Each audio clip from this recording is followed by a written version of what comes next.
Tuesday.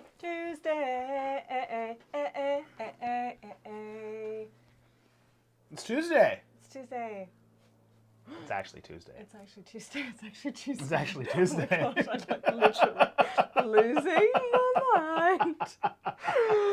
Welcome Hi. to Bombshell Brunches. We just have finished a live stream, and so delirium time, but with my fave. Hello. And Cromwell. Hi. I'm okay. back. Bombshells. Okay, politics. This is a quick one. Because I have to go to an event, and so I've just asked Ian to sit in this room and not move for hours. He's done a very good job. Very good job. Good job, us. Thank you. Ian, Cromwell, explain. Firstly, voting. I love it's gonna be voting time soon. You've got to start looking at your candidates. You've got to start looking at who you want to vote for. Go. Okay, so Vancouver's going to have a municipal election in October 15th. And there are a number of different things that you can vote for. You can vote for a mayor. You can vote for 10 city councilors. You can vote for, I'm going to lose the numbers after this. You can also vote for school board trustees, and you can vote for park board commissioners. What is a school board trustee? They are the city council for schools. Literally for education for K to 12. Yes. Okay. But how the city apportions funds to schools, what schools open, what schools close, they make a lot of these important democratic decisions. I'm not the person who's most qualified to talk about what the school board does. I've never had children in Vancouver, But they're different to a city councillor. They are you are totally different. Different areas of. You cannot run for both. You cannot run for both. Okay, got it. So, I'm running for city council with a party called One City Vancouver. Mm-hmm. There are 10 spaces on city council. City council works on a majority vote, and the mayor is the 11th vote. So you need 6 votes to get anything done through city council. What the city council decides is largely about approving projects that need city approval. A lot of that is housing and other forms of construction. If we want to build new venues, if you want to rezone something, There's the Broadway plan, the mixed use. There's a lot of rezoning issues kind of happening right now. Just a little interjection of a lot of small businesses I know and people who are entrepreneurs who are trying to activate their space. They have a lot of barriers because of liquor licensing laws, other grandfathered systems. Some of that's city council, most of that's not. Okay, never mind. See, I got to learn. But, for example, on the day that this is being recorded, there is a vote for... city council is going to be looking at the construction of a new supportive housing building to go at 7th and Arbutus. And supportive housing is? Housing for people who need support. Financial support. This is affordable housing for people who have mental health, addictions, problems, people who are poor. It is the kind of housing that we most urgently need. And Ian tweeted recently that in such simple terms, housing is healthcare. So my background is in healthcare and health research, and what we know from the literature, from the scientific literature, is that investments in housing are fundamental to health, that people who are inadequately housed will have a whole number of other related problems compared to people who do have adequate housing. And so allowing our neighbors to be insecurely housed or underhoused or unhoused altogether contributes a lot of additional damage to them, and because they are our neighbors, to the city at large. And so this kind of thing is up in front of city council right now, and there are a lot of people who live in the area around where that thing is going in who do not want it. And so city council today is going to be hearing a whole bunch of arguments for and against the development of this urgently needed supportive housing. Because it impacts them individually, and they are worried about the impact in their neighborhood or other issues that are valid, but some of them are valid. And some of them are less valid. I'm sure all of them are felt in a real way, but I think some of it is misunderstanding, some of it is lack of education in that particular sphere, or we don't have to. I mean, we can leave the speculation on motives out of it. I think it is a contentious issue, and this is city council is the the political representatives, the representatives of the residents of Vancouver, so that public will is reflected in the decisions that the city makes. Otherwise, the city is this massive, well-funded entity, well, questionably well-funded entity that has a lot of power, and city council is the democratic check on that power. City council is the democratic check on the power. On the power of the government, yeah. Okay. So when you decided to run, you identified three of what you consider to be the three major issues. Can you, in a quick nutshell, wrap them up for us? Most of the problems that are facing Vancouver right now can be really tied to housing. Like I've said, we have an urgent need for lots of different types of housing, and we just don't have enough housing. We're not building it fast enough. There's compounding evidence that suggests that we need to build a lot more housing. We need to build a lot of different types of housing in a lot of different parts of the city in order to meet the demand. And if we don't do that, we are going to end up with all of these harms coming from having inadequate housing supply. Which includes, I guess, the second problem, which is homelessness and the issues that are associated with poverty. We are seeing a change in the nature of crime. We are seeing certain neighborhoods that have high density of poverty being really, really strongly impacted by the housing shortage, but also the neighborhoods immediately around them. Because of survival crime, this term is a very interesting term to me. That's going to be a big part of it. You know, if you are living on social assistance, if you're living on welfare, the welfare rates have not increased in many, many years. Housing costs, however, have skyrocketed. Right. And if you are spending all of the little money that you have to just get by, to just scrape by in terms of having a roof over your head, and even then sometimes not. Right. You still have to eat.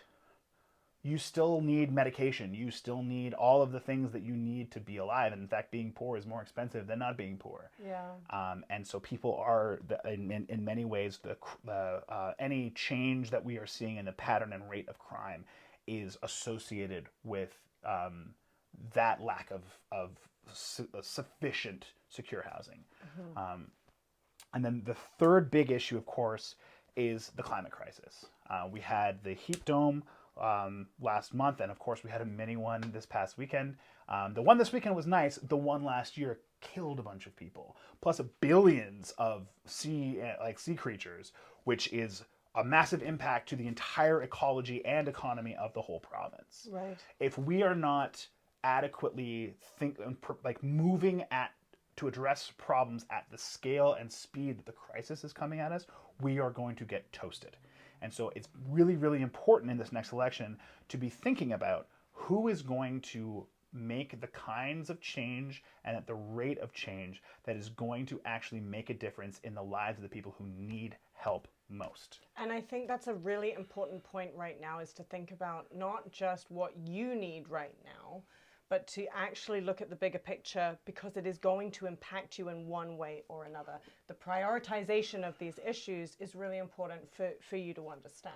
We've just lived through a really, really good example of how much we need each other, how much we rely on each other. We managed to avoid a lot of the worst parts of the pandemic because people stayed home, because people wore masks, because people socially distanced, and because people got vaccinated. And because we are in a province where there is a lot of outdoor space. Like, just speaking to people with Hong Kong, like, there are things that we weren't in our control that I am extraordinarily grateful for. Absolutely. Yeah. But the well-being of your neighbor is a direct predictor of your own well-being. Yeah. So that it is in our own individual self-interest to look out for each other. Yes. It's also the right thing to do, but it's also just for narrow self-interest reasons. Well, you talked about the rise of fascism. I read an article recently. I'll put the resource into the link. It was a difficult one for me to read, and it was called Revenge of the Patriarchy. And a new friend of mine sent it to me and said, I think this would be really interesting. It's long, but it really rocked me. Tell me about your definition of this, the rise of fascism, which is this divisiveness that if I'm understanding correctly, in your opinion, and actually in my opinion as well, has a direct correlation to the intense loneliness and feelings of isolation and disconnect that we've had over the last 2 years. So even before the pandemic started, we were experiencing an epidemic of social isolation. And I say epidemic, and I mean that in both the sort of frequency sense, but also in the medical sense, that we were seeing increases in heart disease. We were seeing increases in suicide. We were seeing links to the opioid crisis and overdose epidemic, which is now morphed into a drug poisoning epidemic, which is far, far, far more serious. We were starting to see the impacts of being isolated and being cut off from each other. And then the pandemic hit and we had to lock ourselves indoors. And we are social creatures. We crave community. We crave status. We crave the ability to feel connected to other people and to understand our place in the social hierarchy. And when that got disrupted, a lot of people went online because that's where the other people were. And they wound up in Facebook groups. And those Facebook groups contained people who were saying, hey, have you heard about the WHO is secretly programming bats to do this? And have you heard this? And people were inundated with information. They were scared. They didn't have people who they trusted to be able to say, this is good information, this is false information. And we had people saying, there's actually an answer. This frustration, this fear, and this rage that you're feeling, it's because of those people. And that is a key constituent piece of fascism, is that you have some group of people that you can blame. And these people are so bad, so fundamentally evil, and so threatening that anything you do to them is justified.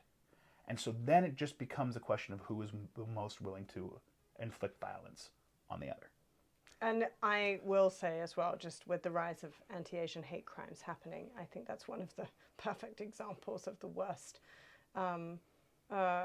incidences that has come out of that exact behavior. And we're also seeing a huge uptick in anti-trans, but not just individual acts, which are heinous and unacceptable, but legal frameworks, legal action being taken to take trans children away from their parents, to disqualify trans people from getting public benefits, to create a subcaste of people that all manner of horrible things are justified against. It blows my mind that we are still in this society when the people that are in the places of power, and I did a post about this the other day, I'd finished reading this article and I was like, I don't know what else to say other than we have to get more different types of people into a room to make these kinds of decisions, rather than all of these people that are not going to be directly impacted by the choices they are making. And that, I think, is a good segue into recognizing that politics happens at various levels. There are people who are in elected office, and it is important that those people be representative. That's what their job is, to represent the communities that they come from. But there are groups of people who elect those people.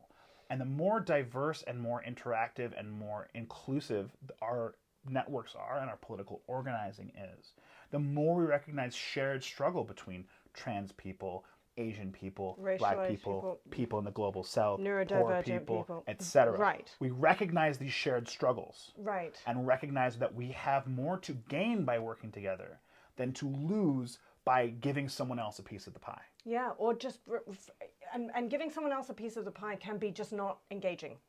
That is the issue. If you do not vote, if you do not do this work, the toughest thing that I'm feeling right now is that this is the analogy that I have at the moment.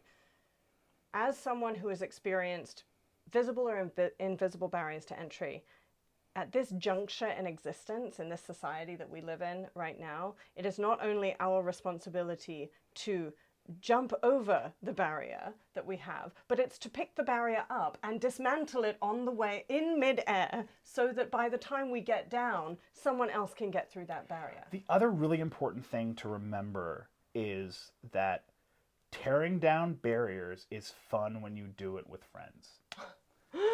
And I really want to underline this. I think we really get caught up in a type of sort of doom-filtered messaging that we have a duty to do this, and we have Right. a crisis, and we have this, and everything's important, and you should get involved. It doesn't have to be bad. Don't have to have a yelling Ian Cromwell voice about it. It can be fun. My entry point to politics was volunteering for a campaign where we organized on Discord and we communicated in GIFs and we had puppies at our events, and like it can be fun and it can be rewarding to get into rooms and to collaborate with people who share your values and who want to see a better world for everyone. Right, and I would have to agree. I am so much better at dismantling an IKEA bed with somebody else.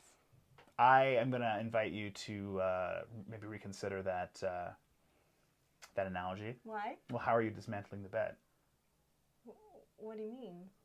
With someone else helping me to do that? I understand, but there are certain activities that two people do. Oh my that goodness, would Ian result Cromwell. I didn't say it. In my mind, I'm like standing there with the screwdriver, the slats, the mattress has already been put in the moving. Screwdriver. My goodness, such a potty mind here. Okay, well, that was your crash course in how-to politics. I'm seriously a candidate for city council. Yeah, it's actually a real thing. Bed jokes notwithstanding. Dismantle a desk, then. Wow. Go It's make not that- appropriate for the workplace. Jesus, I can't win. Okay, anything else you want to add? As I look at my time, have my own speaking event to go to talk about sustainable creative careers and why to vote. There's a lot of people have a sense of shame for not knowing how politics works. Right. And I think everyone feels as though they're supposed to. And because they don't want to get involved because they don't want to be looked down on by the people who know. Right. That happened on purpose. There have been a series of decisions made by the people who hold power to make sure that the people who truly hold power, which is the people, they don't have the knowledge of how to use the system. The system has become more remote. Right. And so we only hear about politics as this very remote thing where there's a class of politicos who have all of the information, and you should not question them. The only thing that you should do is show up and vote for one of them. Right. That is not. We don't have to live like that. Recognize that there is no reason for you not to get involved, and that getting involved does not have to mean donating and canvassing and door knocking and all of those other things, which are important but may not be particularly fun for you. Find something you like doing. Find someone who you believe in. Go and offer the thing that you like to the person you believe in. That's how I got started in politics. It's the reason I'm running now. And I would say that, start small, build slow successes, and recognize that lots of people don't understand how this works either. But everyone deserves a say.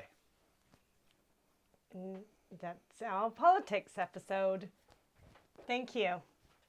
Go destroy bed? No. Bye, bye, bye, everyone. Bye. Goodbye. Thanks for listening, bombshells. In order to continue to elevate, subscribe and don't forget to click that little bell so you can get notified every time we have a new badass brunch. Until next time, stay focused, fierce, and fabulous.